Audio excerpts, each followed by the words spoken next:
Vamos a empezar ya. Bien, chicos, me presento. Yo soy el doctor Juan Carlos Sauqui Guerrero, soy médico ginecobstetra del Hospital Nacional Hipólito Unanue. Y en esta ocasión, bueno, vamos a hablar acerca del trabajo de parto. ¿Ya? Así que he dividido la clase en dos grandes grupos, ¿no? El primer grupo básicamente es para enseñarles lo que el CIRAU manda, ¿ya? Y la segunda parte de la clase es para enseñarles lo que actualmente se está viendo y de todo cómo ha revolucionado o, ¿no? en lo que es el trabajo de parto, ¿ya? Para que ustedes estén listos, para que cuando vayan al internado puedan tranquilamente responder cualquier pregunta correspondiente a este tema, ¿ya? A la evaluación del trabajo de parto normal y patológico. Entonces, vamos a empezar la primera parte, que es lo que el sílabo menciona que debo que enseñarles, ¿ya? Y la segunda parte va a ser una parte totalmente distinta, donde vamos a hacer dos comparaciones, lo que era antes y lo que es ahora, ¿correcto? Las preguntas, por favor, al final de la teoría. Muy bien.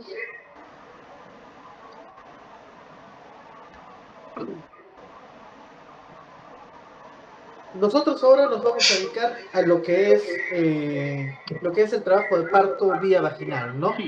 Tenemos que empezar a conocer cuáles son, ¿no? esos pasos necesarios para que se pueda dar un trabajo de parto vaginal.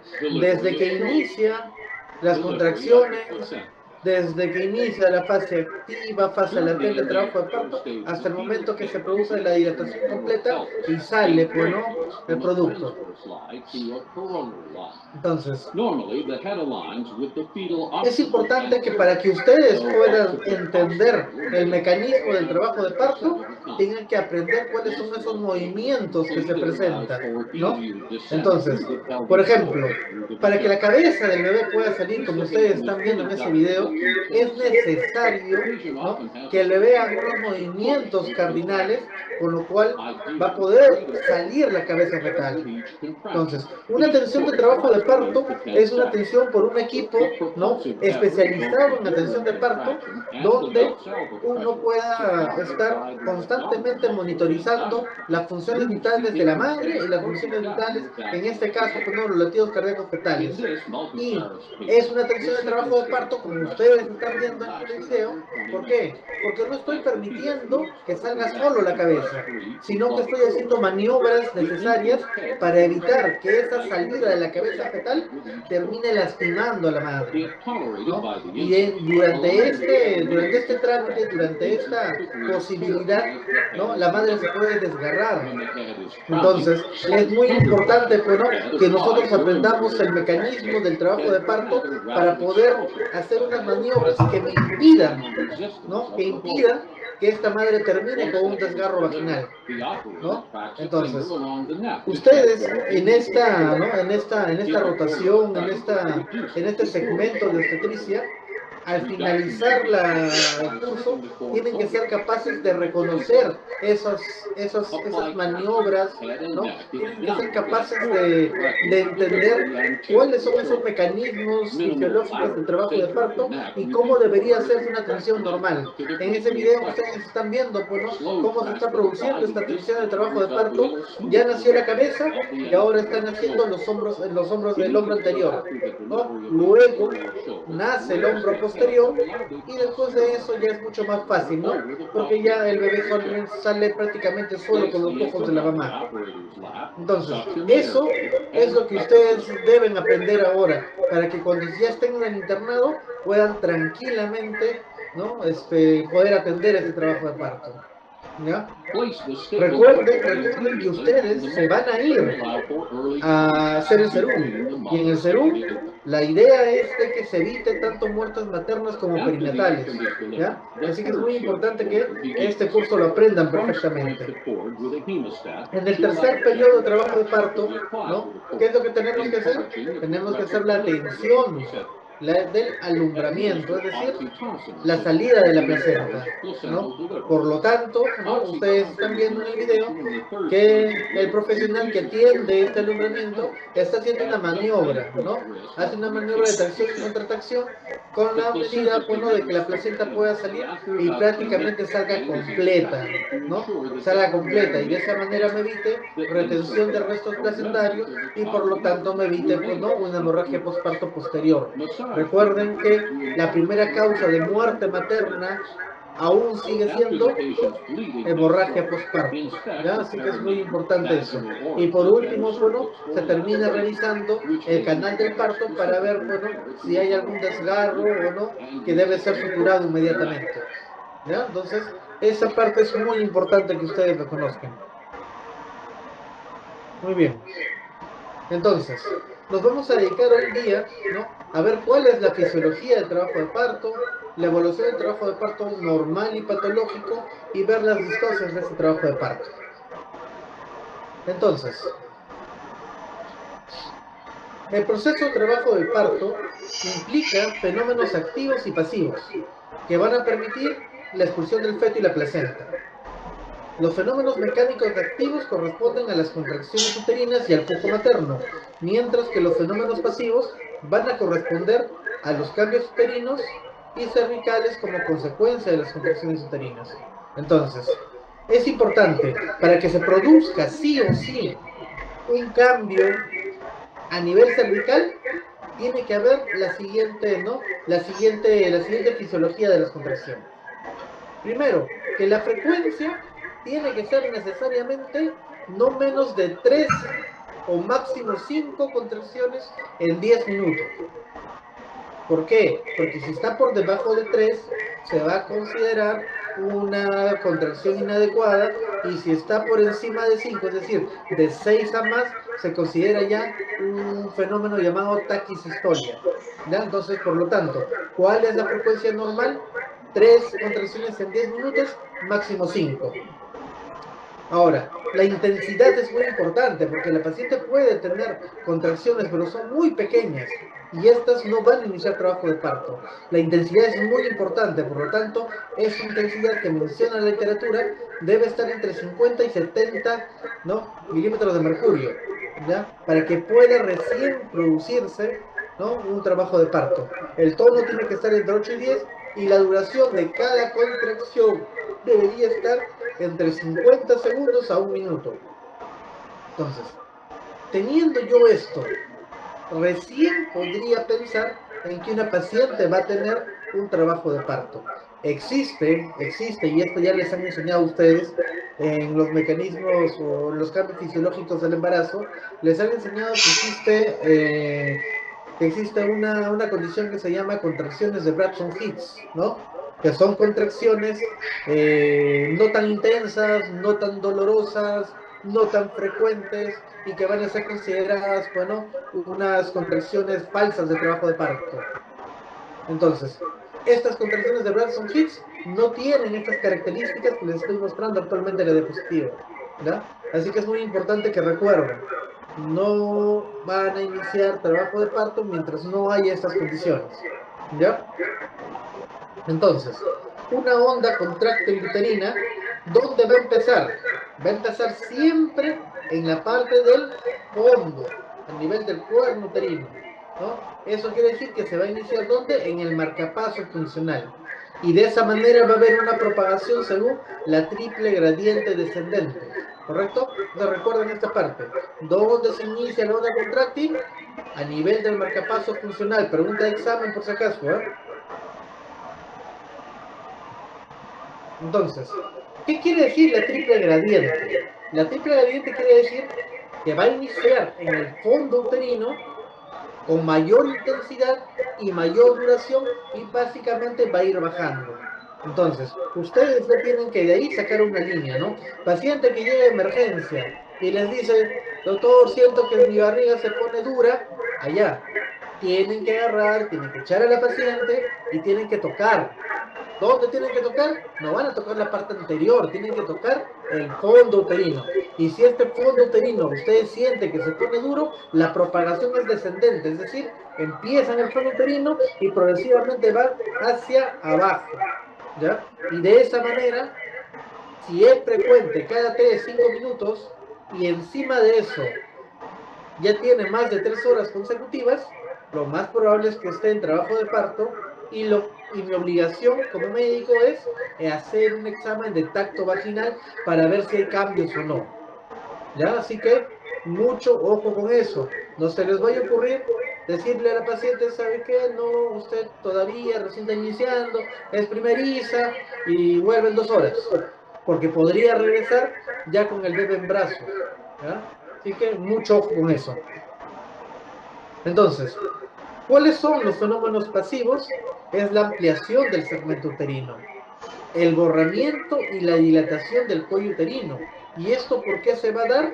Por unos cambios a nivel del cuello uterino que básicamente tienen que ver con la presencia de prostaglandinas, que tiene que ver con el rompimiento de los puentes de colágeno, etcétera, etcétera. ¿No es así? Y por lo tanto se va a empezar a borrar el cuello y va a empezar la dilatación. ¿Ya? Así que eso es una cosa que ustedes tienen que saber y es muy importante que siempre hacemos una diferencia, ¿no?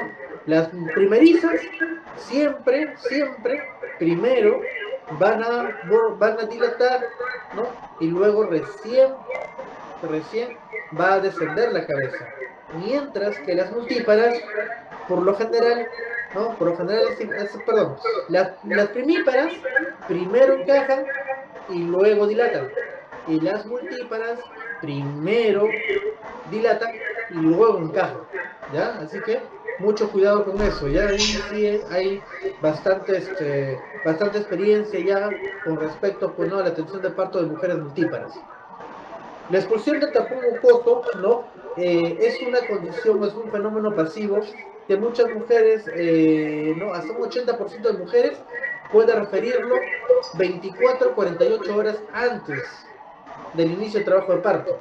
Pero ojo, no siempre el expulsar el tapón mucoso significa que vas a dar o que vas a iniciar trabajo de parto en las siguientes horas, ¿ya? Solamente les digo, hasta un 80%. El otro 20% inclusive podría preceder hasta una semana antes de la expulsión del tapón mucoso. Así que por lo tanto es muy importante, ¿no? Que no se dejen guiar solamente por por este signo o por este fenómeno. La formación de la bolsa de agua, el encajamiento, descenso, inclusión del feto y el alumbramiento, ¿no? Todos estos son los fenómenos pasivos. ¿Qué significa, doctor, la formación de la bolsa de agua? Como ustedes pueden ver en la diapositiva, ¿no? Vean el flujo de las imágenes, ¿no? Ustedes están viendo en la imagen A una cabeza fetal que se encuentra perfectamente encajada, ¿no? Más abajo ustedes pueden ver esta parte que es el cuello cervical, ¿no? Que esta imagen representa el inicio del trabajo de parto, es decir, cuando todavía no está borrado. Chicos, pueden ver mi cursor, ¿verdad? Sí, doctor. Ya, perfecto. Entonces vean ustedes acá que en esta imagen representa un cuello aún no dilatado, aún no borrado. Pero mientras nosotros estamos avanzando en el trabajo de parto, van a ver cómo, miren, este cuello, que aproximadamente, para que tengan una idea, tiene 4 centímetros en promedio, ojo, 4 centímetros en promedio de longitud. Cuando se borra el 50%, van a ustedes tener un cuello que va a medir más o menos 2 centímetros. Entonces, ahorita, ustedes tóquense la punta de la nariz. El cuello va a tener esa condición fibromuscular, la consistencia fibromuscular. Cuando se tocan la punta de la nariz van a sentir esa consistencia fibromuscular. Y si ustedes pueden, ¿no? Dentro de su cabecita, pueden recordar, el doctor Auki me dijo que un cuello que no inicia el trabajo de parto tiene en promedio 4 centímetros de longitud. Y si ya ha iniciado trabajo de parto, por lo tanto, ¿no? Para que inicie un trabajo de parto tendría que estar borrado al menos el 50% del cuello. Por lo tanto, la longitud ya no va a ser 4 centímetros, sino va a ser 2 centímetros. ¿Y qué más pueden ver? Que la bolsa de agua, que al inicio no está representado por esta imagen, pues, ¿no? De color violeta, rojo, ¿no? ¿Qué cosa van a ver? Que empieza, ¿no? A preceder, ¿no? La cabeza fetal. Entonces, mientras más va borrando, ¿no? Mientras más va borrando, por ejemplo acá en la imagen C, ustedes pueden ver, ¿no? Que ha borrado más inclusive. Pongámosle un número, ya, pongámosle un 80 a 90% de borramiento. Y miren, como el cuello, que al inicio estaba cerrado, acá ya empieza a dilatar. Y es por eso que cuando nosotros hacemos, ¿no? El tacto vaginal, vamos a poder ingresar tranquilamente por acá y lo primero que se nos va a presentar, ¿no? Son las membranas, ¿no? La membrana amniótica. Y en contracción, lo que vamos a sentir es una membrana que empieza a protruir, ¿ya? Y en la imagen D, pueden ver ustedes, bueno, que tranquilamente ya tenemos un borramiento del 100% y con una protrusión de las membranas, ¿no? Y que para eso, bueno, ya tendría que estar al menos en una fase activa, es decir, ¿no? En 4, 5, 6 centímetros de dilatación. Y por lo tanto, en cada contracción, vamos a ver cómo protruye estas bolsas, esta bolsa de agua o esta membrana amniótica, ¿ya? Eso es lo que quiere decir. Entonces, la maduración cervical, para que se pueda producir, necesitamos condiciones bioquímicas a nivel del cervix. Es decir, tiene que haber aumento de prostaglandinas, disminución de estrógenos, disminución de progesterona, óxido nítrico, la hormona llamada relaxina, pero lo más importante acá es, ¿no? El aumento, ¿no? A nivel hidrostático y también el rompimiento de los puentes de los puentes de colágeno para que pueda producirse esta elasticidad, este borramiento, esta maduración cervical. Y de esa manera recién vamos a ver que estas pacientes van a empezar a dilatar, ¿ya? Entonces, las modificaciones mecánicas del cervix se producen a medida que el polo fetal es propulsado hacia el cuello, produciendo este acortamiento y este es su dilatación. Es decir, estamos hablando que una paciente primeriza, ya les he dicho, primero va a encajar, el encajamiento de la cabeza va a ayudar, apoyado por las contracciones uterinas que vienen por una triple gradiente, va a ayudar a qué? A borrar. Y luego de eso va a empezar la dilatación.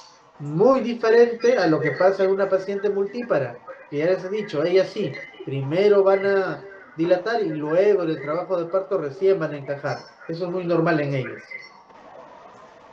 Entonces, veamos ahí las modificaciones mecánicas del cuello, tanto en una nulípara como en una multípara, ¿no?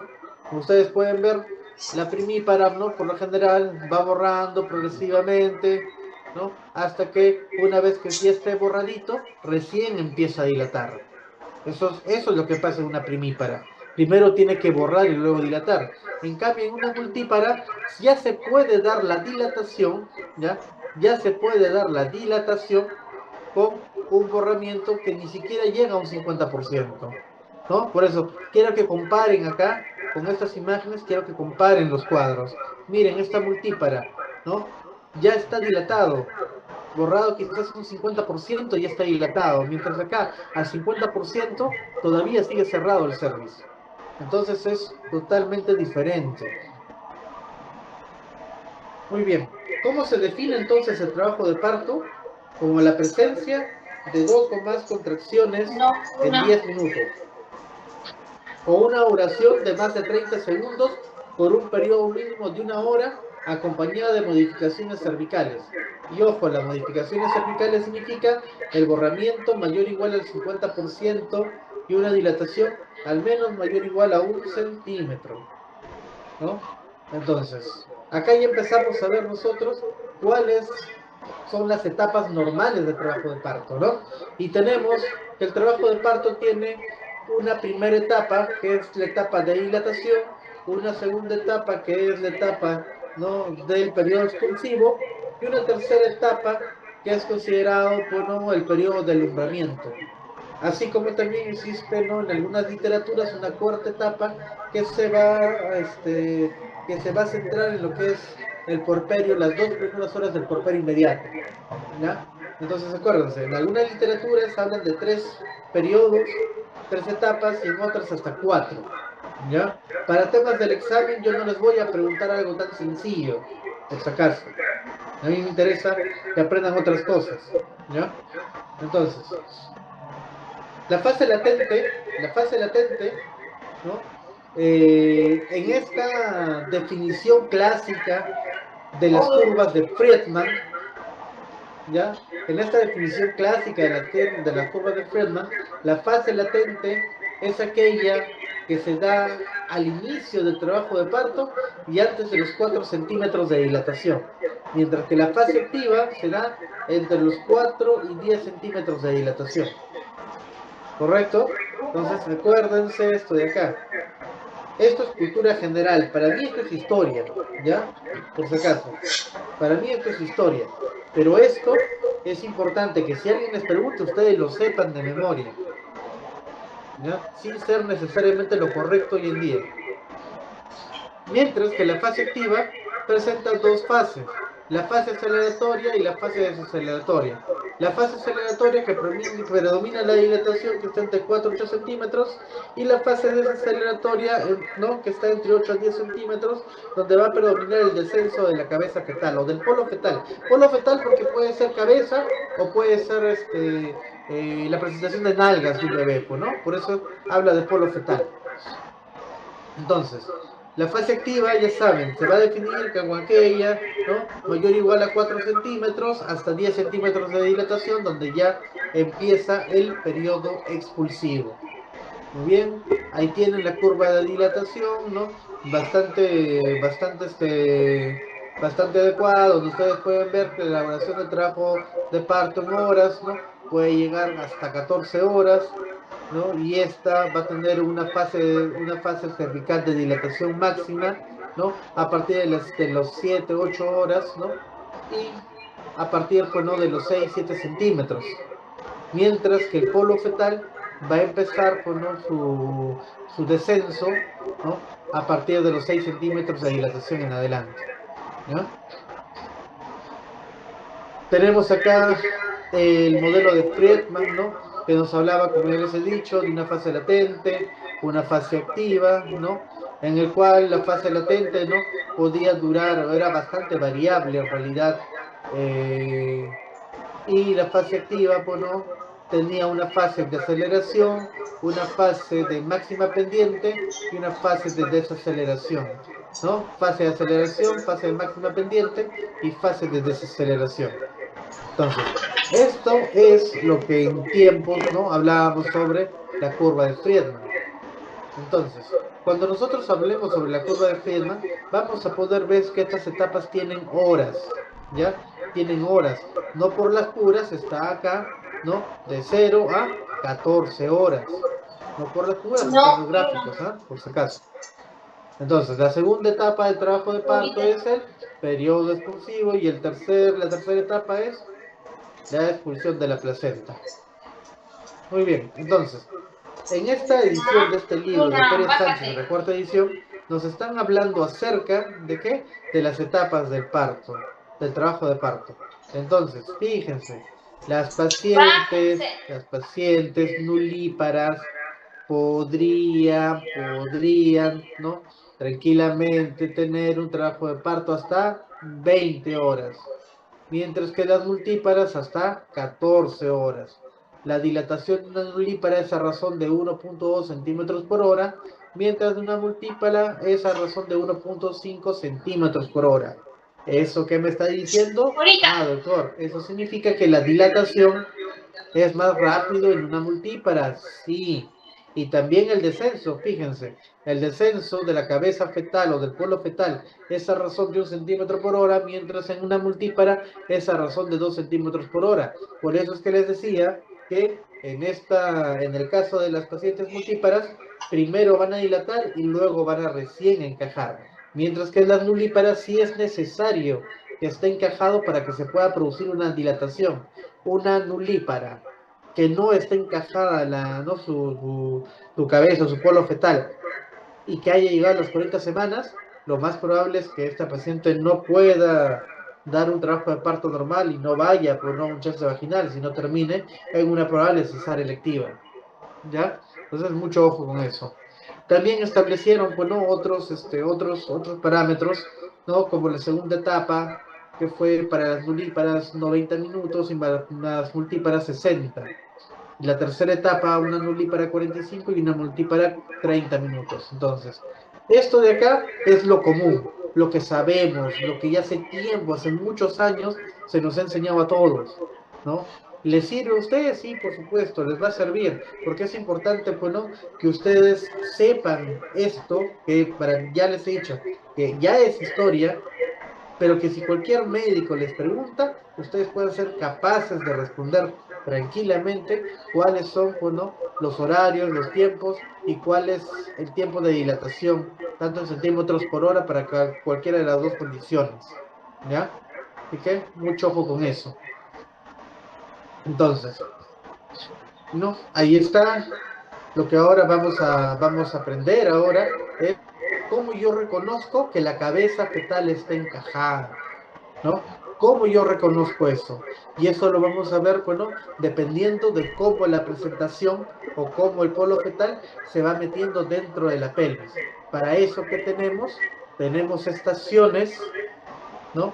Y también tenemos, ¿no? Las estaciones de Delis y los planos de Hodge, que es lo que les voy a enseñar ahora, ¿ya? Y como ustedes ven acá, van a ver varias formas de determinar, bueno, si la cabeza fetal está encajada o no.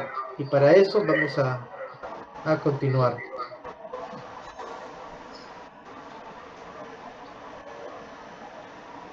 Miren ahí, estaciones de Delis, -3, -2, -1, 0, cuando llega al nivel, ¿no? De las espinas ciáticas, y empieza, ¿no? En +1, +2, +3, cuando ya estas espinas pues no han pasado, ¿no? ¿Esto es posible evaluarlos con el tacto fetal? Sí, por supuesto.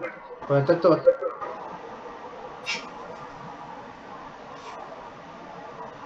Entonces, acá vamos a ver dos cosas muy importantes, los planos de Hodge y las estaciones de Delis. Ahora, definamos qué son los planos de Hodge entonces. Ustedes pueden ver ahí, bastante didáctico, ¿no? Estos planos, ¿no? Y también pueden ver el tipo de presentación, libre, fijo, encajado y encajado, ¿no? Es decir, mientras más abajo esté, más encajado va a estar. Y mientras esté fuera, pues definitivamente estamos hablando de una presentación flotante, una presentación alta, ¿no? Entonces, el primer plano de Hodge va a ir, ¿cómo se llama esta parte?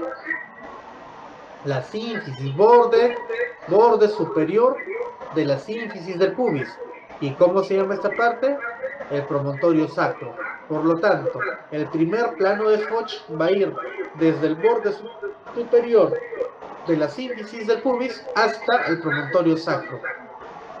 Si la cabeza fetal está por encima de esto, estamos hablando de que está totalmente volando, ¿no? La cabeza está volando, doctor. No es una presentación encajada. Por lo tanto, fácilmente en un examen físico se va a poder encontrar, pues, ¿no? Que pelotea esa cabeza. La maniobra de peloteo le dicen. En un segundo plano de Hodge, vamos a ver que esto va a ir a nivel. ¿Cómo se llama esto? El borde inferior de la sínfisis del pubis hacia la segunda vértebra del sacro. Hacia la segunda vértebra del sacro. ¿Ya?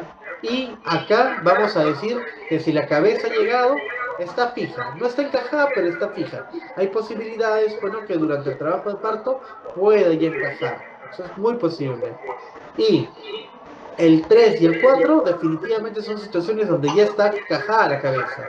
El 3, el plano de Hodge 3 es definida, bueno, va a ir esta desde la altura de las espinas ciáticas, ¿no? Que van a pasar por el isquion y la cuarta vértebra.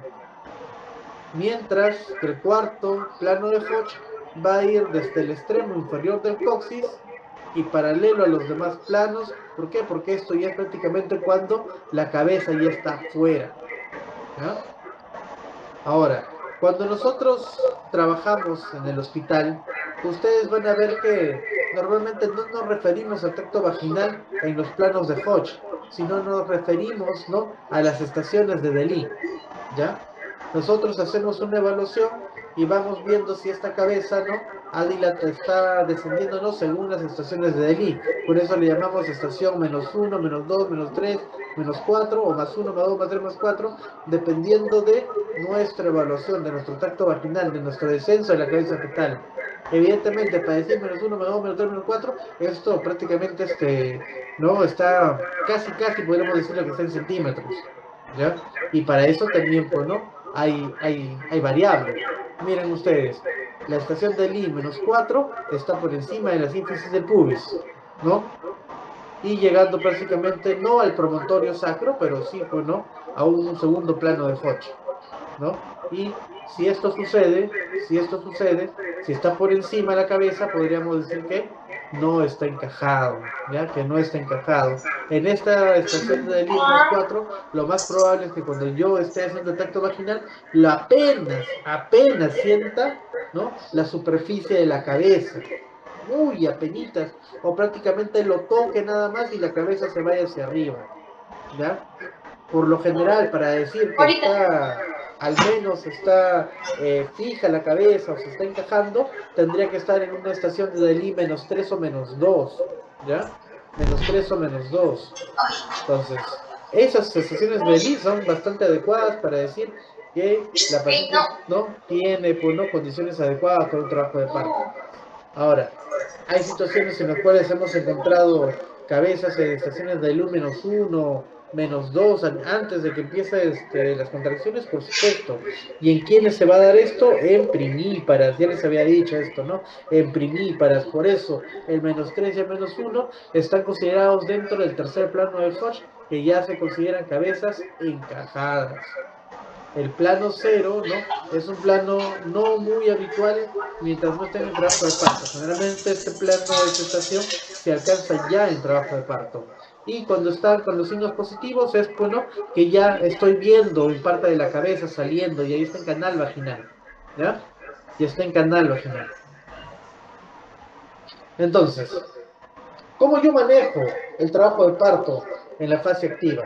Lo primero que a nosotros nos enseñan es que la paciente que está en un periodo o una fase activa, es decir, con una dilatación mayor o igual a 4 centímetros y un borramiento, pues, no casi cercano al 100%, la paciente debe ser hospitalizada en centro obstétrico para que se pueda hacer una muy buena monitorización de estas contracciones y también se pueda hacer ¿no?, se pueda empezar a abrir el partograma y de esta manera, pues, ¿no?, se haga la monitorización materna neonatal, que significa, pues, ¿no?, ver cuántas contracciones tiene en 10 minutos o por minuto la paciente y también ver cómo están los latidos cardíacos, tanto en contracción o como sin contracción, ¿ya? Entonces, es muy importante porque solamente de esa manera voy a poder identificar, pues, ¿no?, qué bebés están en riesgo o no. Quizás oligohidramios, quizás circulares de cordón, ¿no? Dependiendo de la posible comorbilidad materno-fetal que pueda tener el bebé, definitivamente tengo que ponerle un plan de trabajo. Entonces, no todas las pacientes gestantes son iguales, por si acaso, ¿ya? Entonces, hospitalizo a la paciente con la intención de aperturar el partograma, y la intención de aperturar el partograma es ver cómo está la progresión del trabajo uterino. Y eso vamos a verlo mediante la evaluación, ya les he dicho, dinámica uterina, cuántas contracciones tienen 10 minutos, cómo va la dilatación cada hora, cómo va el descenso del polo cefálico según los criterios y los tiempos ya establecidos, ¿ya? Muy importante.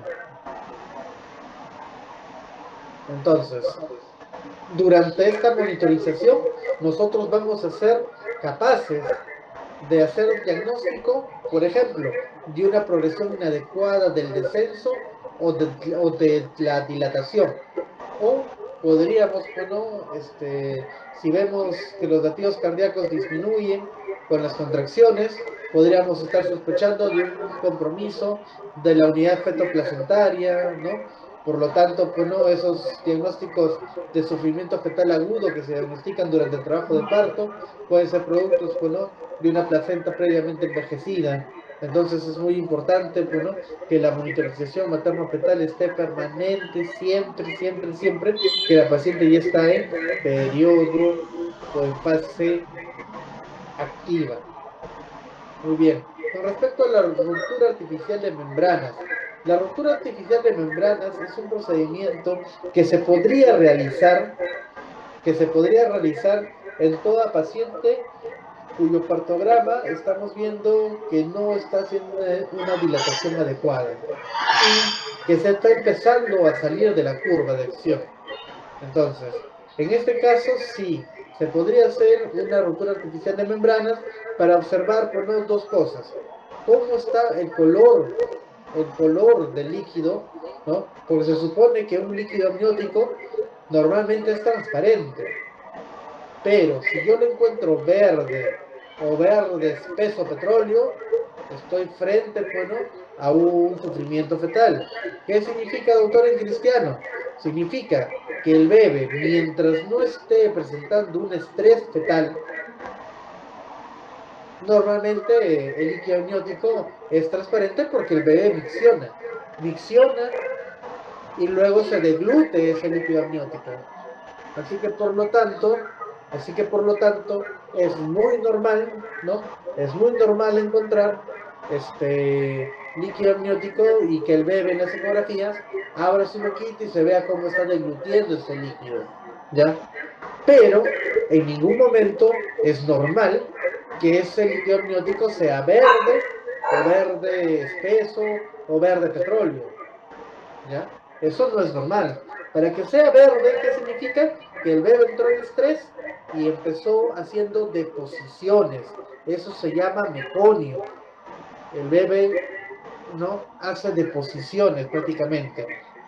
Entonces, para que un bebé haga deposiciones significa que no está siendo oxigenado de la manera adecuada, los latidos están bajando y dependiendo de la cantidad o de la exposición o el nivel o tiempo de exposición al estrés, el bebé puede, bueno, hacer deposiciones, hacer líquido meconial y al final eso terminar aspirándose y tener, bueno, problemas en el postnatal, como por ejemplo el síndrome de aspiración meconial, con neumonía posterior, etc, etc, ¿no? Entonces es muy importante que la ruptura artificial de membrana se pueda realizar, ¿no? Con dos objetivos. Uno, observar la cantidad de líquido amniótico que sale y dos, ver el color de esto. ¿Y para qué se realiza? Porque una vez que se produzca la ruptura artificial de membranas, es posible que se optimice la dinámica uterina. Es decir, si las contracciones estaban 1 a 2 en 10, a la justa, doctor, y es por eso que no estaba progresando el trabajo de parto en estas 2 horas que no le hemos hecho tacto, bueno, con la ruptura artificial de membranas eso sí va a ser posible. Se puede optimizar y por lo tanto, ¿no? Puede mejorar la dinámica espontánea sin necesidad de colocarle algún medicamento externo, exógeno a la paciente. ¿Ya? Entonces, mucho, mucho ojo con eso. En pacientes en los cuales, a pesar de que le he roto las membranas, no ha mejorado la dinámica uterina, yo podría hacer una aceleración del trabajo de parto, ¿no? Con la colocación de oxitocina exógena, oxitocina, pitocin, como quieran llamarlo, ¿ya? Pero es oxitocina exógena.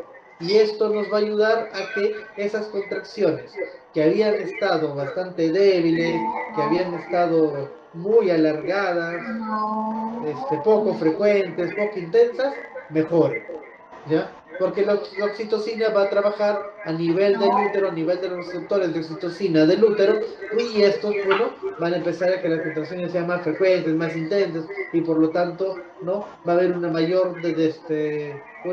mayor descenso de la cabeza fetal y por lo tanto también una mayor dilatación del cuello uterino, ¿ya? Y como dice acá, identifiquemos, bueno, qué pacientes necesitan que le coloquemos oxitocina. ¿Y quiénes van a ser? Aquellas que presentan una hipodinamia uterina o una dinámica uterina incoordinada. Entonces, muy importante lo que les estoy diciendo, ¿eh? Ahora vamos a ver un tema muy bonito que es pelvimetría ósea, ¿ya? Que es prácticamente la, ¿no? La anatomía de la pelvis. La pelvimetría normalmente nosotros la realizamos, pues, ¿no? A todas las pacientes primíparas, ojo, a todas las pacientes primíparas. No se le realiza pelvimetría a la paciente multípara que ya tiene, pues, no zonas, zonas totalmente ya estudiadas, pues, ¿no? Imagínense, señora, voy a hacerle tacto vaginal para ver su tipo de pelvis, pero ella tiene 3 hijos y encima uno de ellos ha sido de 4 kilos. Entonces, ¿para qué le voy a hacer tacto vaginal, bueno, en consulta? No tiene sentido. En cambio, esto sí es obligatorio a partir de la semana 35. Ojo, pregunta de examen. ¿Cuándo, por normativa técnica, se recomienda hacer la perimetría clínica en pacientes primíparas? 35 semanas, ¿ah? Ojito, ojito. Muy bien. Entonces, a esta paciente primípara le hago tacto vaginal y lo que voy a hacer yo es tratar de evaluar estas dimensiones que ustedes están viendo, ¿no? En esta foto de esta pelvis. ¿Y cómo lo voy a hacer? ¿No? De la siguiente manera. Acá tenemos un cuadro ya bastante característico de la pelvimetría.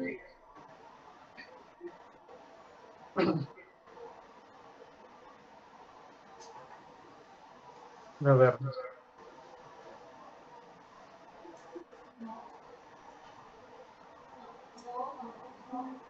Muy bien. Ay, se me pasó. A ver. Muy bien. Vean en esa foto, ¿no? Ustedes están viendo en esa imagen que el objetivo de hacer la perimetría es ingresar, pues, ¿no? Mediante evaluación digital y con el dedo más largo o con el segundo dedo, con el dedo índice, ¿no? Nosotros tenemos que ir a buscar, ¿no? Eh, a buscar espina, a buscar promontorio sacro, que es la parte más distal, ¿no? Y de esa manera poder ver cuánta es la distancia del promontorio, es decir, del estrecho superior, del estrecho medio y del estrecho inferior, para saber cuál es, cuál es el diámetro conjugado obstétrico, ¿no? Y de esa manera saber si esta paciente tiene o no tiene condiciones para un parto vaginal mediante la evaluación de de la perimetría ósea. Entonces, la perimetría se puede valorar de dos formas. Se hace la perimetría clínica o antiguamente se hacía una perimetría radiológica, ¿no? Cuando le tomaban una placa, un rayo de rayos X, pues, ¿no? A estas madres gestantes y de esta manera hacían las mediciones. Pero esto hoy en día es historia, por si acaso, ¿ya? Es historia, eso ya no se hace. La perimetría hoy en día sigue siendo clínica y ha demostrado, pues, no, mejor beneficio que hacer un examen imagenológico, ¿ya? Entonces, perimetría es igual a perimetría clínica, por si acaso. Es importante entonces la anatomía de la pelvis.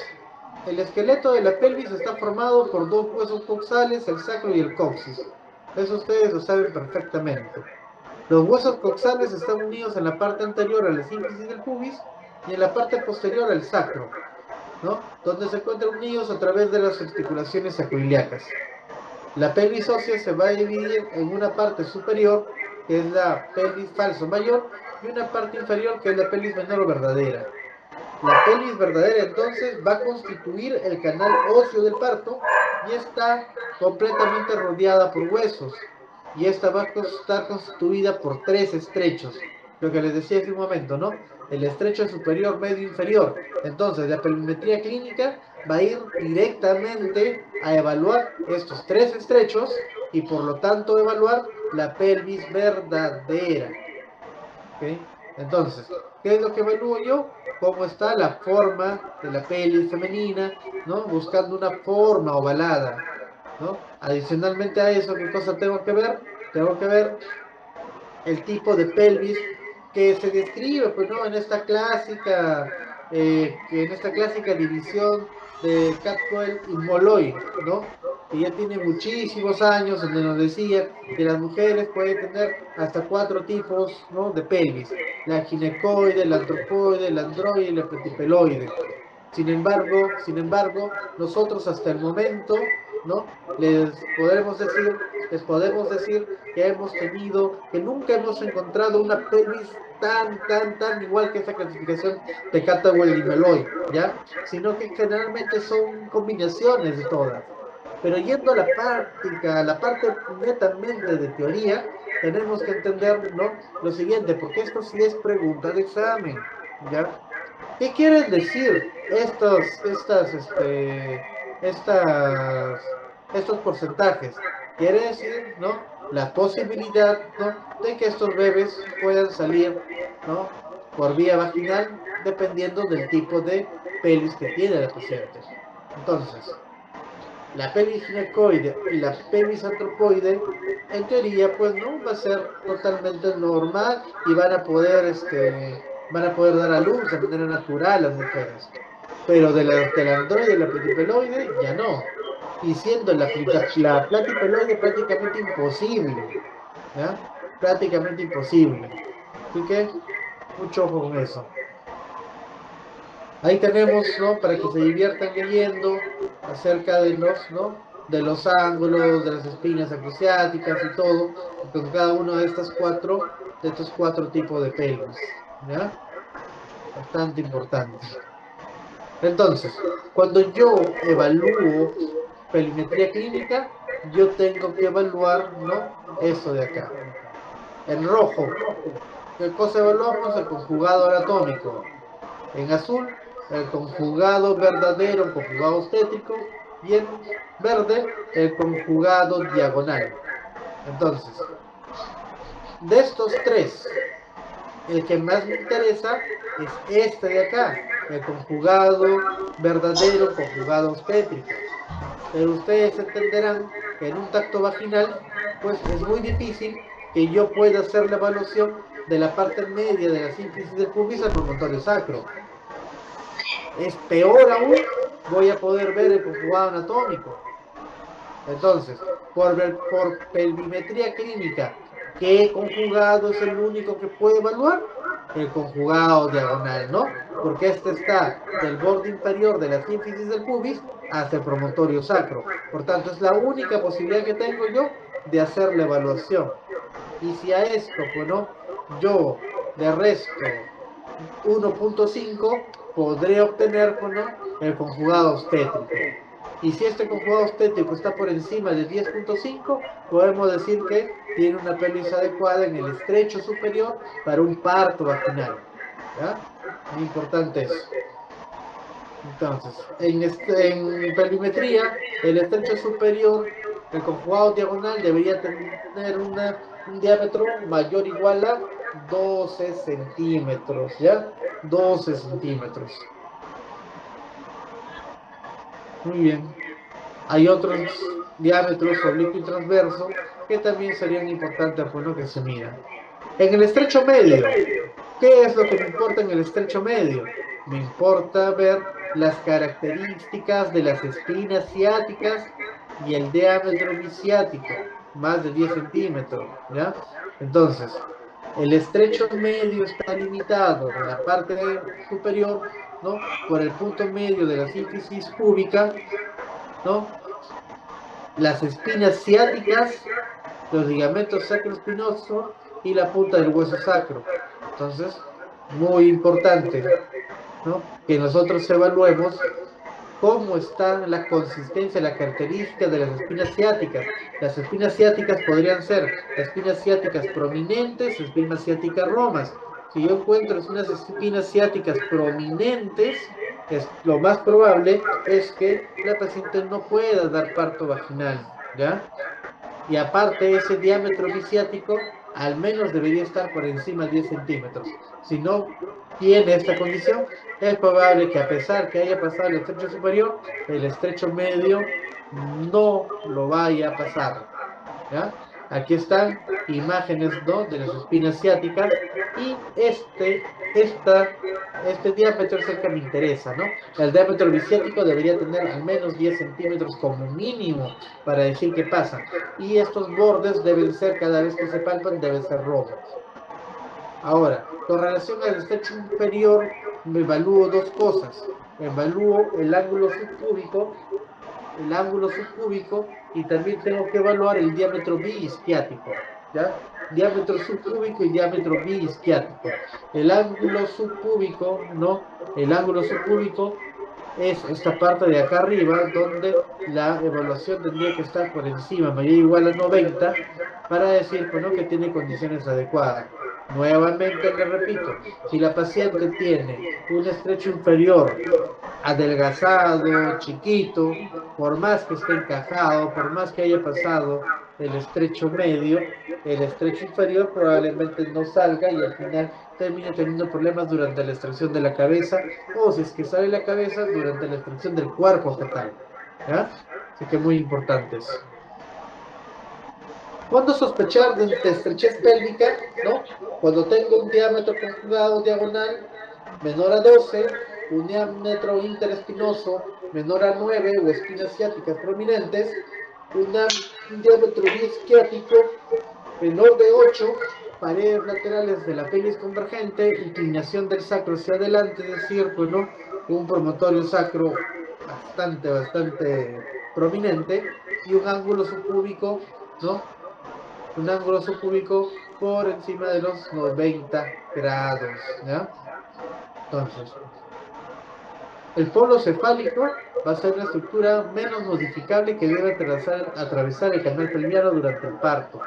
La cabeza fetal se acomodará en el canal ajustando sus diámetros menores en los diámetros mayores de la pelvis. Sí, esto es muy importante, ¿no? Esto es muy importante cuando nosotros empecemos a evaluar el descenso de la cabeza fetal, ¿no? Y podamos ver las variedades de presentación. Entonces, para saber cuál es la variedad de presentación en la que está actualmente en el trabajo de parto, pues tendré yo que hacer la palpación de las fontanelas y suturas craneales y de esa manera recién determinar cuál es esta variedad. ¿Y por qué son tan fastidiosos en enseñar variedad de presentación? Porque de ahí va a partir el hecho de que yo pueda decir si esta paciente realmente puede o no puede tener complicaciones. Porque si, a pesar que esté en cabeza, a pesar que esté encajado, y la variedad de presentación es totalmente opuesta a la variedad de occipucio ilíaca anterior, pues definitivamente la otra variedad no va a salir vía vaginal, ¿ya? Y en ese caso, pues no, lo más probable es que termine en cesárea, así que tienen que tener mucho cuidado con esto. Entonces, ahí están, ¿no?, las suturas y fontanelas que se deben de palpar, ¿no?, en la cabeza de un feto que está en trabajo de parto. Entonces, ¿qué tenemos? Fontanela anterior, tenemos la fontanela posterior, tenemos la sutura sagital, que es, bueno, esta parte de acá, fontanela anterior y la fontanela posterior que ya se va a ver, bueno, en otra imagen. Y de esa manera yo puedo determinar si el bebé está viniendo encajado y además está bien presentado, porque no vaya a ser que este bebé, bueno, tenga bueno, eh, a un grado de extensión de su cabeza, y esto tranquilamente está produciendo una distosia de presentación, ¿ya? Entonces, las distosias de presentación se dan porque generalmente porque el bebé está mirando hacia arriba, es decir, presentaciones de cara, ¿ya? Entonces, mucho ojo, presentaciones de cara. Entonces, teniendo esa consideración, ya tengo fontanela anterior, fontanela posterior, tenemos la sutura sagital, que es la sutura que me va a ayudar a mí a determinar, pues, ¿no?, hacia dónde, hacia qué dirección está mirando el bebé. Fontanela anterior, la sutura sagital, la sutura lamboidea y la sutura coronal, ¿ya? Entonces, estas 4 o 5 estructuras se pueden ver fácilmente cuando el diámetro biparietal, ¿no?, está por debajo de 9.5 y no hay un trastorno, pues, ¿no?, a nivel de esto, no hay una distocia de presentación sobre todo, ¿ya? Es decir, está de occipucio. Muy bien, este es otro gráfico clásico, pues, ¿no?, donde nos están enseñando cómo es la presentación de occipucio y cuáles son esos ángulos que normalmente puede tener la cabeza del revés. Ojo, esto sí es pregunta de examen, ¿ya? Así que márquenlo, coloreenlo, no sé qué, ¿ya? Pero esto sí voy a preguntar, ¿ya? Esto va a ser una de las preguntas. ¿Cuál es el diámetro de presentación que se puso, tal, tal, tal? ¿No? Van a tener que decirlo. Muy bien. Ahí está un resumen de los diámetros. A quienes les gusta, pues, no recordar números, ahí se van a entretener bastante. Entonces, me escucharon decir, doctor, distocias de presentación, sí, eso se llaman deflexiones, ¿ya? Se llaman deflexiones. Acá tenemos un bebé en posición fetal en una variante totalmente normal, ¿no? Totalmente normal que se llama vértice normal. De ahí tenemos ya las deflexiones de primero, segundo y tercer grado. Entonces, como pueden ustedes ver en las deflexiones, ¿no? Este bebé que está en posición fetal va retrayendo hacia atrás, va extendiendo hacia atrás su cabecita, ¿no? Y dependiendo del grado de esa extensión, podría haber, ¿no? Podría haber una parte diferente de la cabeza del bebé que se va a presentar a la vagina. Por eso se llama distosia de presentación. Por ejemplo, miren en esta foto que es una presentación de vértice normal, en el cual, pues, ¿no?, tranquilamente le cae tal igual de la frente hacia arriba y no va a haber ningún problema porque en esta presentación es por donde deben nacer los bebés. Ahora, vamos a ir acá al sincipucio, al grado 1. Entonces vamos a ver que acá ya lo que se va a presentar va a ser directamente que la frente, la frente, ¿no? La frente, miren cómo está aumentando. Entonces, esta distosia se va a llevar sincipucio, ¿ya? Sincipucio, ¿por qué? Porque el punto de referencia en este caso va a ser el brecma o fontanela anterior. Y el diámetro va a ser de 12 centímetros, si es que quiere salir y podría ser parto vaginal. En cambio, cuando yo ya encuentro una presentación de frente, es decir, puede ser las 12 de la noche, le hago el tacto vaginal a la paciente y cuando veo que está dilatado con unos 6 centímetros y hace unas 4 horas atrás vino y estaba dilatado apenas 1 centímetro y no pude tactarlo y ver, pues, ¿no?, si realmente estaba o no encajado. Y ahora cuando lo tacto ya está en 6, pero me encuentro con un problema, que en este caso le hago el tacto vaginal y lo primero que se me presenta es una punta de consistencia fibromuscular que se parece a tu nariz, ¿no? Y con eso ya podría estar, pues, ¿no?, diciendo que esta presentación es una presentación de frente. ¿Cuál es el problema? Que esta no va a salir, ¿ya? Esta no va a salir biovaginal. Y por lo tanto, no tendremos que hacer una cesárea de emergencia. La otra ya, pues, no es mucho más aparatosa, ¿no? Porque ya el bebé está viendo hacia arriba, ¿no? Esta es una presentación de cara ya.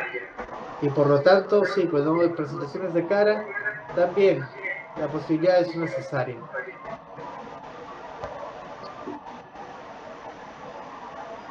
A otra cosa que tenemos que conocer son los movimientos cardinales del bebé, ¿no?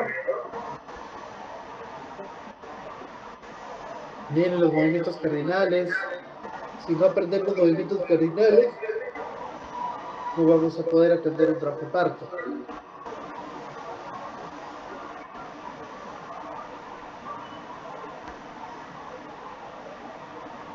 Miren, ahí tienen dos fotos, no tienen el descenso y también tienen cómo va bajando, pues, ¿no?, la cabeza fetal.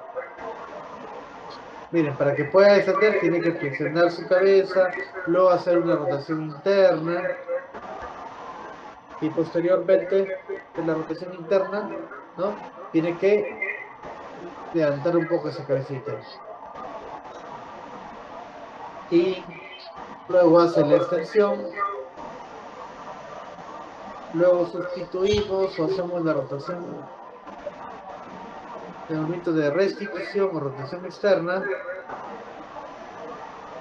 y luego de eso ya se puede producir el nacimiento del hombro anterior y posterior. Muy bien. Entonces, esos son los movimientos cardinales que a ustedes se les va a pedir como mínimo que sepan, ¿ya? Así que, cuando hagan las preguntas de ginecobstetricia de este tema específicamente, ya saben que soy yo quien les va a preguntar, ¿ya?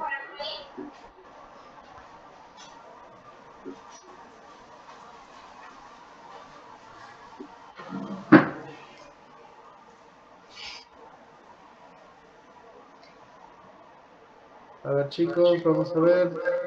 Estamos avanzando bien, estamos en la mitad ya. No se me duerman, ¿no? ¿Cuántos hay en la 73 participantes? Ok. Muy bien, sigamos. Los mecanismos de trabajo de parto, entonces, van a permitir el progreso del trabajo de parto. Se requiere que la cabeza fetal se acomode en la pelvis materna, presentando los diámetros menores posibles de la cabeza fetal para que pueda ingresar en los diámetros mayores de la pelvis. Tanto la cabeza, los hombros y el feto se acomodan a la pelvis y van saliendo como una espiral. El mecanismo se ha dividido en 6 tiempos. El primero se llama acomodación de la cabeza.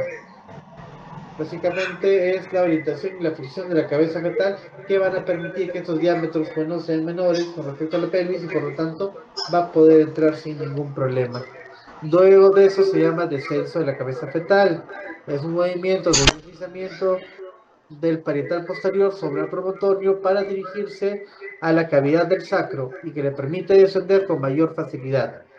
El parietal anterior se introduce secundariamente deslizándose por detrás de la sínfisis del pubis.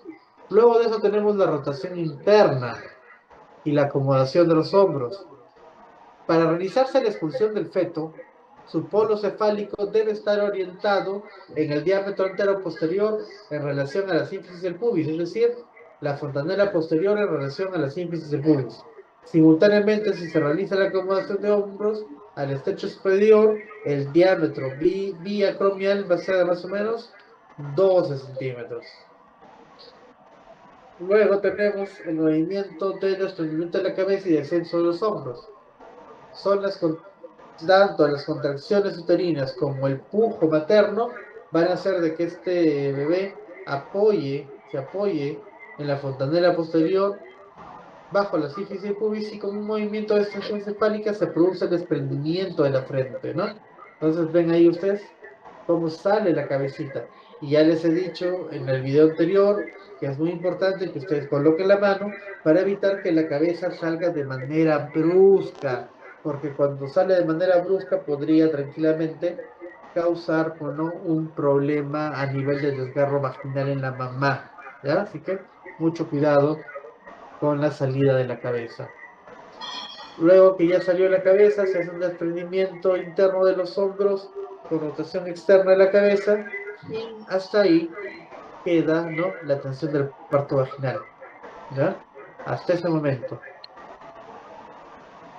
Entonces, no se olviden del desprendimiento de los hombros, como hemos visto, ¿no? Y con eso ya estaría listo, pues, ¿no?, la paciente para que pueda dar a luz. Hay otros términos muy importantes también que la literatura, pues, no nos manda a repasar, que es el tema del sincretismo, asincretismo anterior y asincretismo posterior. Lamentablemente eso también es pregunta de examen, así que tienen que aprenderlo de manera obligada. El sincretismo, ¿qué significa? ¿No? Que la sutura sagital se encuentra equidistante al del pubis y al sacro materno. El asincretismo anterior, por el contrario, es cuando esa sutura sagital se va a acercar al sacro y se presenta más al parietal anterior. Y el ascititivo posterior es cuando la sutura sagital se acerca al pubis. Es decir, al revés. ¿Ya? Al revés. Si acaso. Ahí vemos el nacimiento de una cabeza. Miren, el personal de salud está ahí esperando a que se realice el movimiento de rotación externa y extensión para que pueda salir esa cabecita.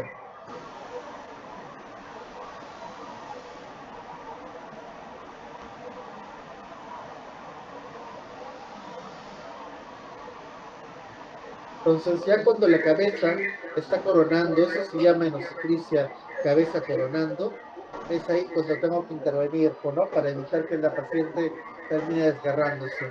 Controlo la salida de la cabeza fetal y también controlo, ¿no? Controlo la fuerza de la salida, con lo cual podría tranquilamente llevarles, ¿no?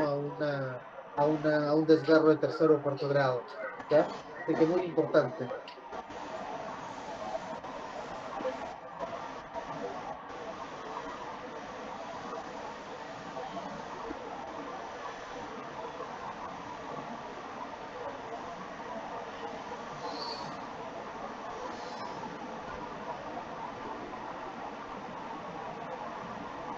Miren, las contracciones van aumentando y por lo tanto, ¿no?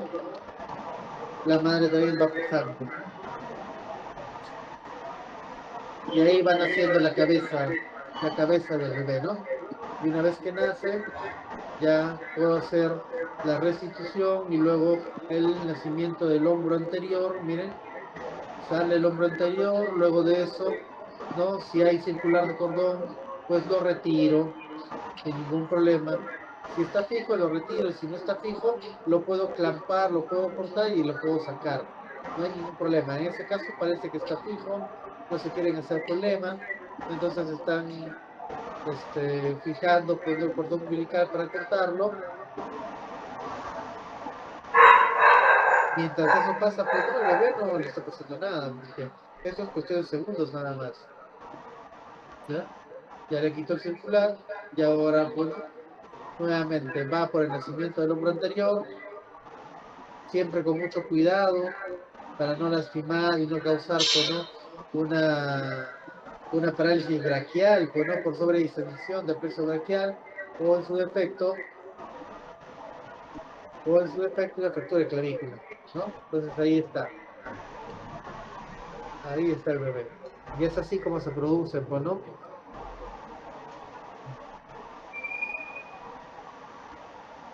Muy bien.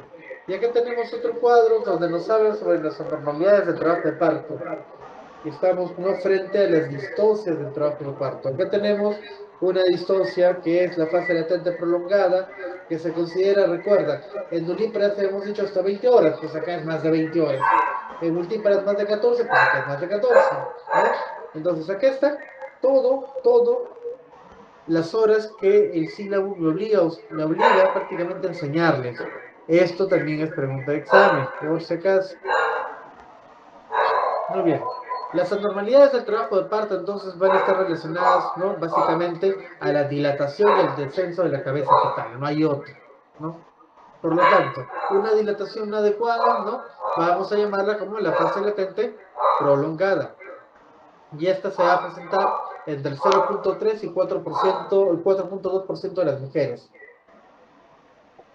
La etiología más frecuente en multíparas es el falso trabajo de parto y en nulíparas un inicio de trabajo de parto con cuello inmaduro, ¿no? Entonces vamos al inicio de la clase. Que les dije que la única manera que una mujer inicie el trabajo de parto es que tenga contracciones uterinas regulares. Por lo tanto, cuando yo hago tacto vaginal, tengo que estar totalmente seguro que la paciente está en dilatación y no es un cuello dehiscente, porque las pacientes multíparas, por lo general, como tienen 2 o 3 partos, ya ese cuello está prácticamente abierto. Entonces yo hago tacto vaginal y voy a tranquilamente llegar y voy a palpar, pues no las membranas. Pues eso no significa que es un trabajo de parto, significa que el cuello está dehiscente. Y aparte de eso, pues no, el borramiento también es bastante grueso. ¿Ya? Así que mucho ojo con eso.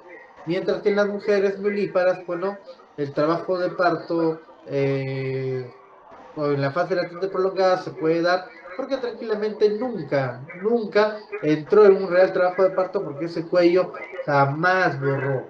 Y es necesario que borre primero para que empiece a dilatar. Muy bien, falta en la progresión de la fase activa, sí, claro, una dinámica uterina, ya lo habíamos dicho, ¿no? Inadecuada, una desproporción cefalopélvica, pues, ¿no?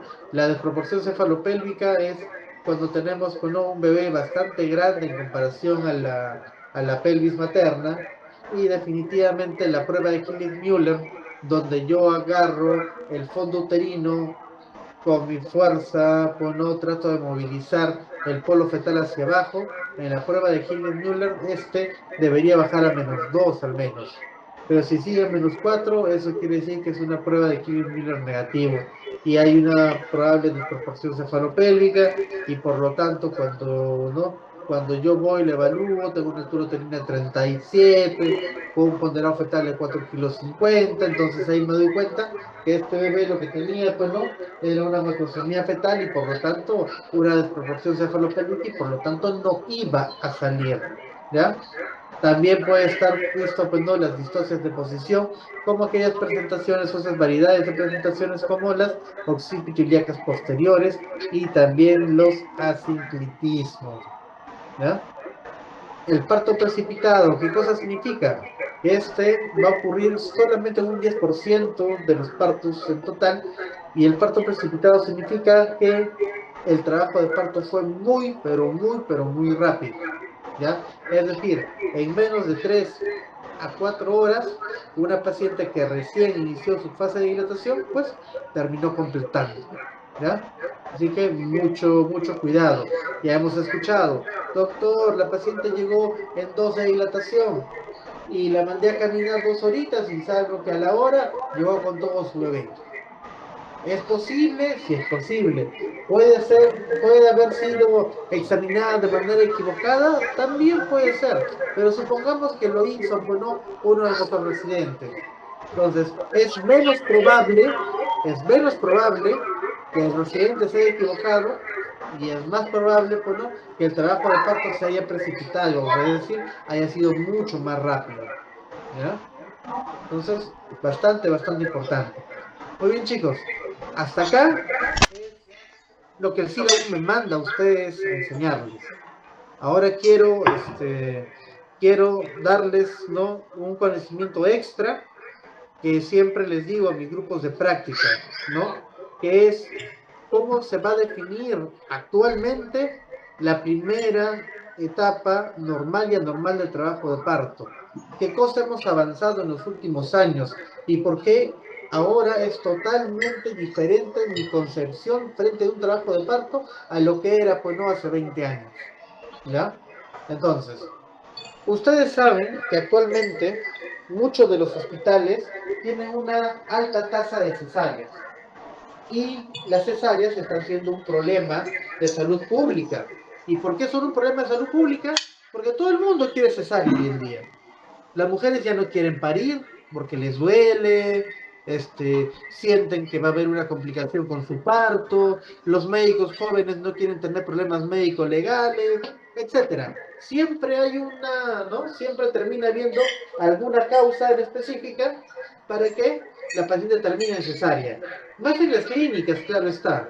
Pero cuando yo hablo de una salud, de un problema de salud pública, es que el hacer más cesáreas incrementa también la mortalidad materno-perinatal, ya que más cesáreas es igual a más posibilidad, ¿no?, de ruptura uterina en la siguiente gestación, o la tan temida, pues no, acretismo placentario, ¿no? También es aumento, bueno, para embarazos ectópicos de cicatriz de cesárea anterior.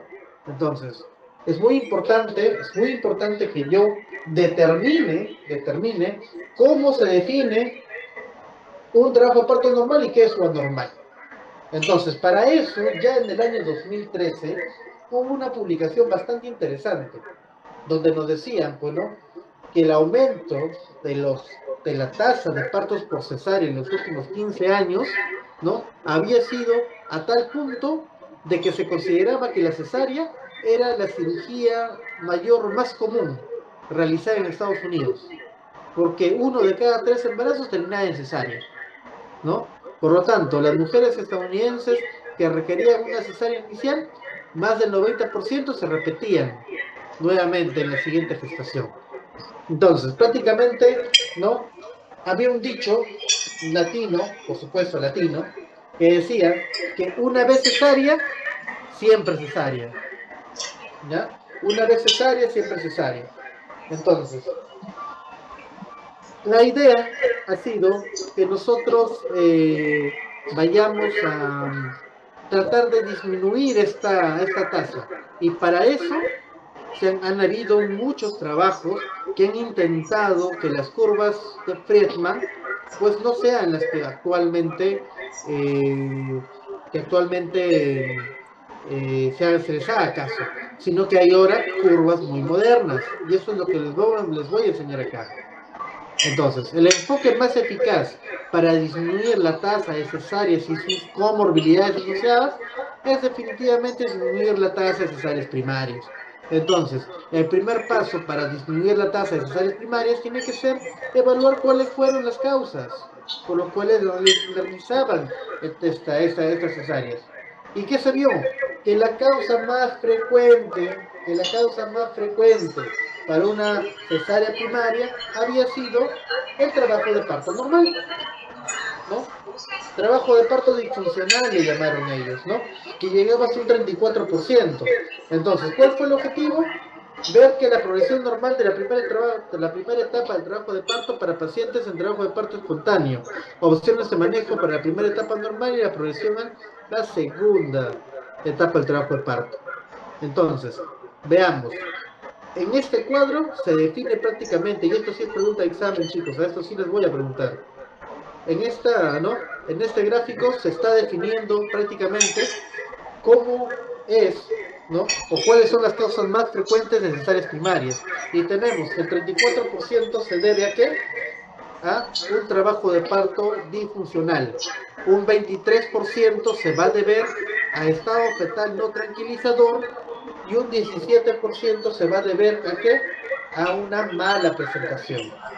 Claro, después de eso tenemos ya, ¿no? Otros que son menos frecuentes como gestación múltiple, sospecha de macrosomía, solicitud materna, preeclampsia, ¿ya? Pero ahí tienen las tres primeras, ¿no? Las tres primeras causas. Y definitivamente el trabajo de parto anormal es la primera causa. Por lo tanto, nuestro objetivo tiene que ir a buscar por qué es nuestra primera causa. Entonces, ahí vamos. Ahí empecemos. La curva que les enseñé hace un momento y que les estoy volviendo a poner en ese gráfico se llama las curvas de Friedman, ¿no? La curva de Friedman, ¿en qué años se dieron? Aproximadamente en los años 1950. Y la población estudiada en ese momento no llegaba ni siquiera a 600 gestantes. Ni siquiera 600 gestantes. Y con eso se estableció, ¿no? Cuándo era la fase latente, cuándo era la fase activa, cuántas horas tenía que durar, cuánto tenía que ser la progresión y todo eso. Y con eso, pues, ¿no? Se ha trabajado durante años.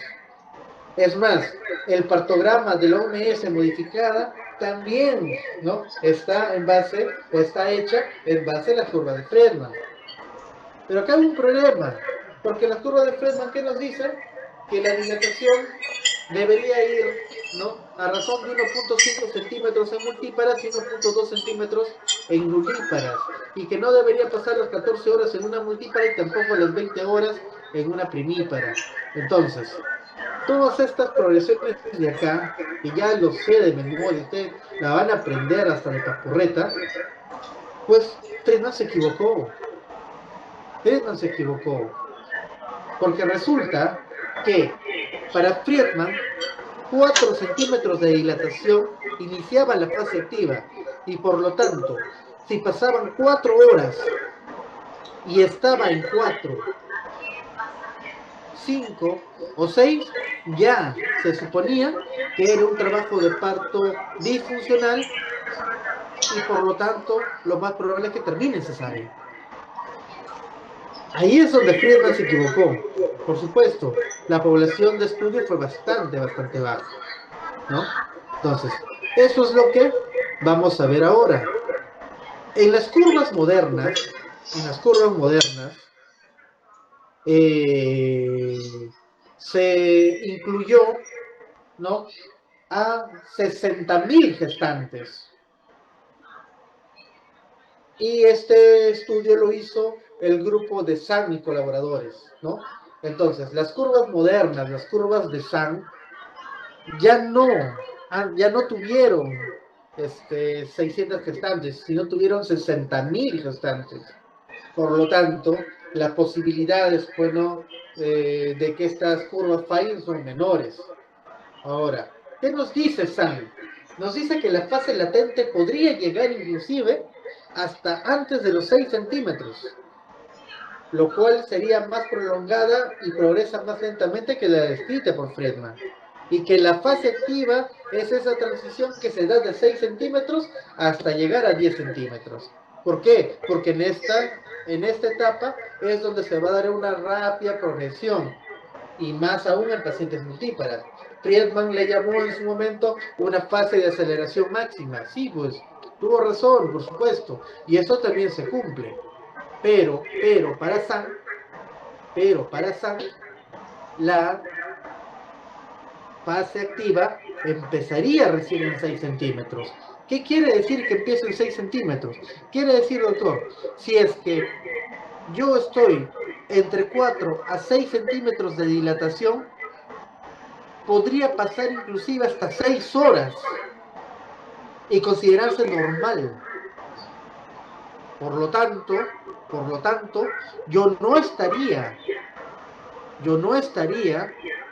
en un trabajo de parto disfuncional y podría recién iniciar mi monitorización a partir de los 6 centímetros de dilatación, con lo cual recién va a haber un rápido progreso y con lo cual voy a evitarme, bueno, tener esos diagnósticos de trabajo de parto disfuncional y por lo tanto una cesárea.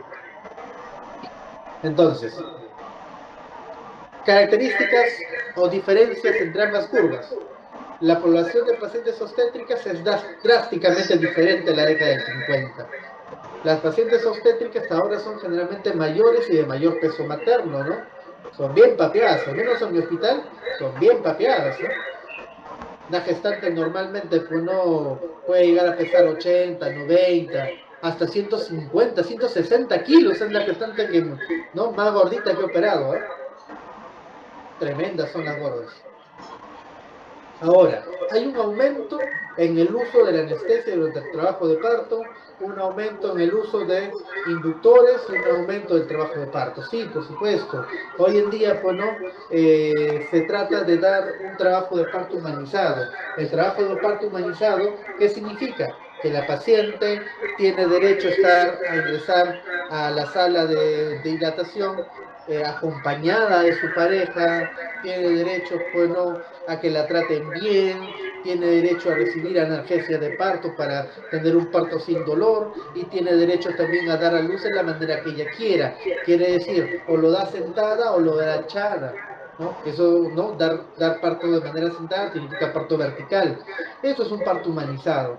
Sin embargo, pues no, en Lima son pocos los hospitales ¿no?, que quieran atender este tipo de atenciones.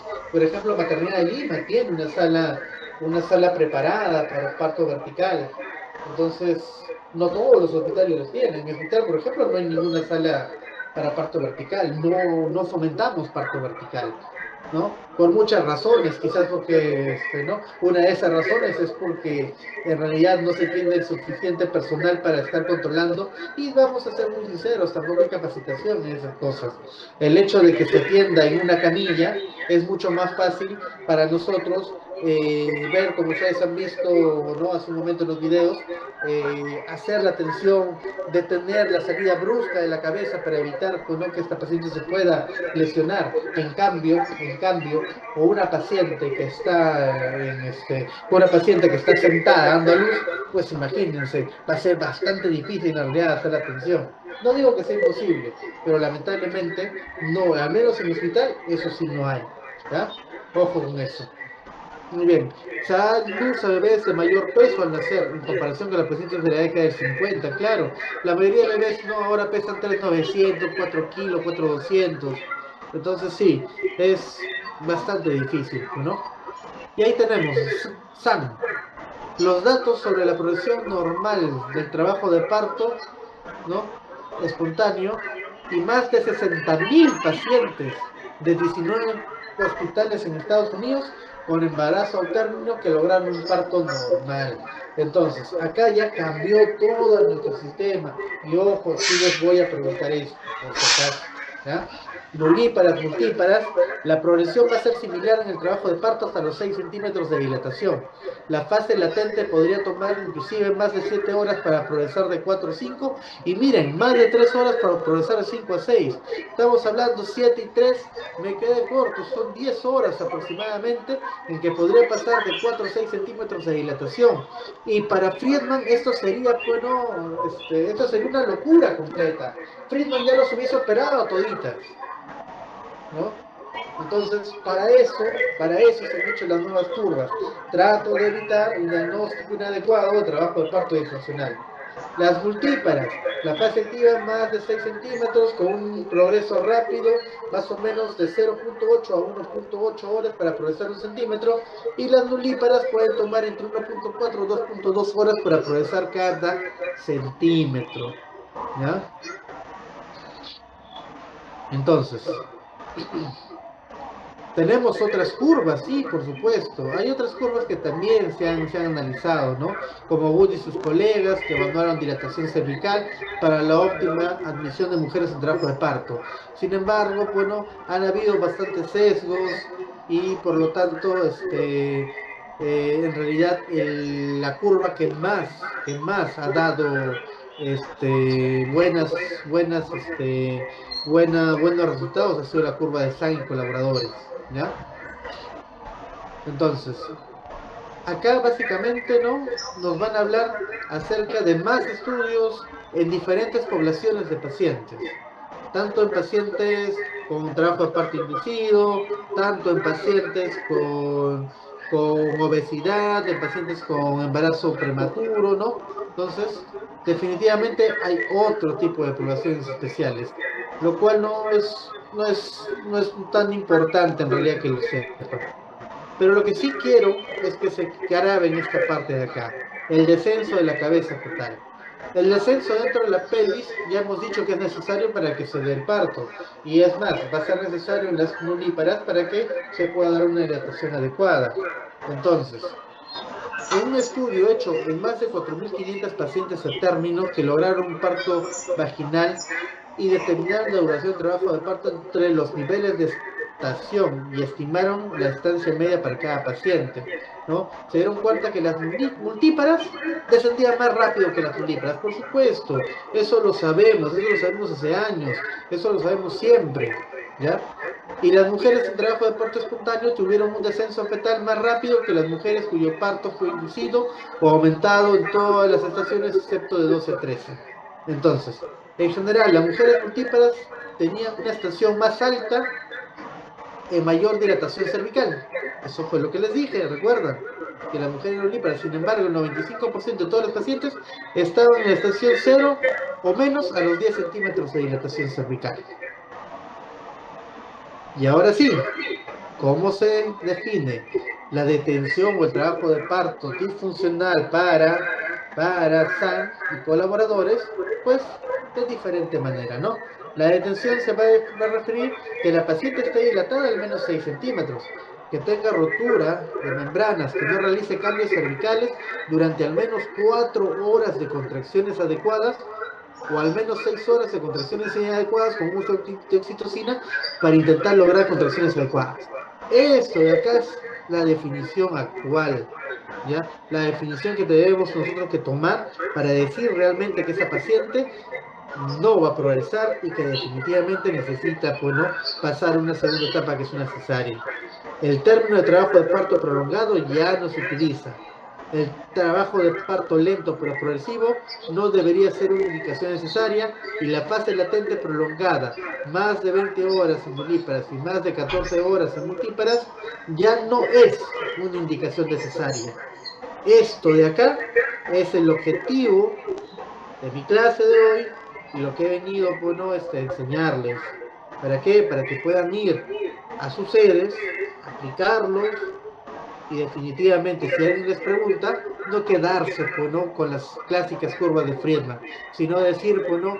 que hoy en día nuestros profesores nos enseñan también las curvas modernas que hace muchos años se están pregonando y que en algunos hospitales ya se están haciendo valer. Muy bien. Creo que eso es todo lo que quería decirles, chicos, el día de hoy. Ya nos hemos pasado ya. Muchas gracias. ¿Alguna pregunta, chicos?